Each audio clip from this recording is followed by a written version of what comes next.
V naslednjih minutah še o slovenski znamenitosti, ki jo vse premalo cenimo, kozolcih namreč. Ti edinstveni objekti vse bolj izginjajo, na mnoge pa spominjajo le še majhne lesene makete, mnoge tudi izpod rok mojstra Antona Valjevca. Gospod Anton, dobro jutro. Dobro jutro. S sabo ste jih prinesli kar nekaj, 30 let jih že izdelujete. Zakaj kozolci?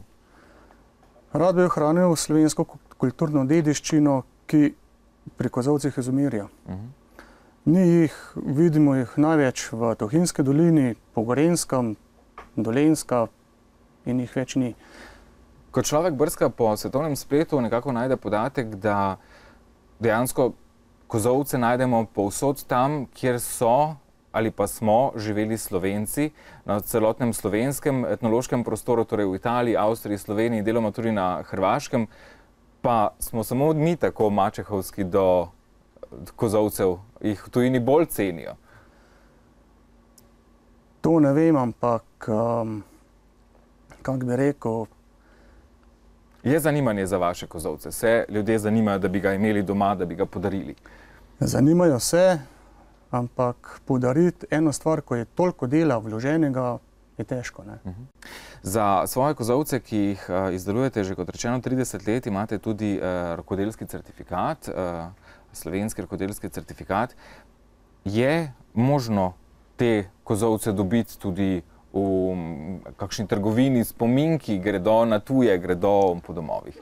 Moje kozolce je možno dobiti v trgovini v Mariboru. Se prepoznajo torej kot neka značilnost, dobra, tudi kot spominek? Se prepoznajo. Kot rečeno, pred 30 leti ste začeli. Naučil vas je vaš sosed? Ja, naučil mi je sosed Lovro, žal pokojni že. Gledal sem kozolec pri očetu, pa sem rekel, jaz bi se to naučil. Je rekel, idi k Lovrotu, te bo naučil, pa bo to. In sem šel k njemu, me je naučil osnovne poteze teh kozolcev, osnovne stvari, kaj paziti, kaj ne paziti, in sem potem začel sam. Izdelujete vse od takšnih najmanjših do takšnih precej velikih.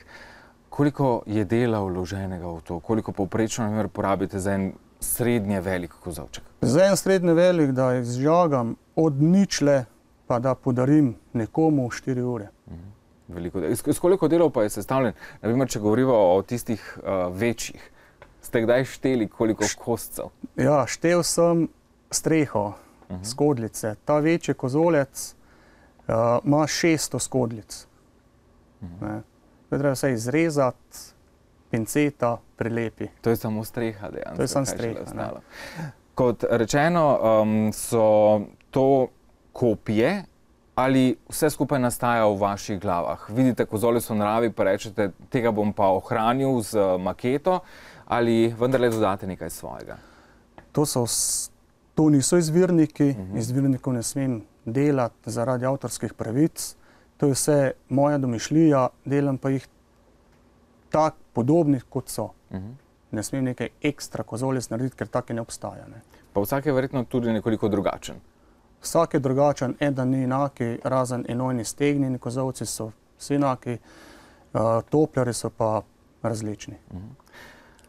Kakšno je zanimanje med otroki? Tudi na šole greste predstaviti kozolce, jih poznajo, vedo, kaj so kozolci, zakaj so se uporabljali?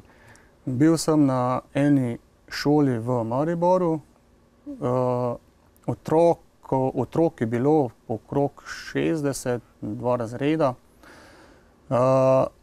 Nekaj otrok je vedelo, kaj je, ostali pa ne. To je mogoče 5 otrok, da je vedelo, kaj je. Bil sem tudi v Dolenjskih Toplicah, ker sem imel razstavo, bilo je ogromno otrok in vedeli so, kaj je kozolec, samo tisti, ko so imeli doma. Tako, no, upajmo, da boste še naprej uspešno delali, predstavljali in seveda tudi ohranjali slovensko kulturno in pa arhitekturno dediščino. Uspešno delo še naprej.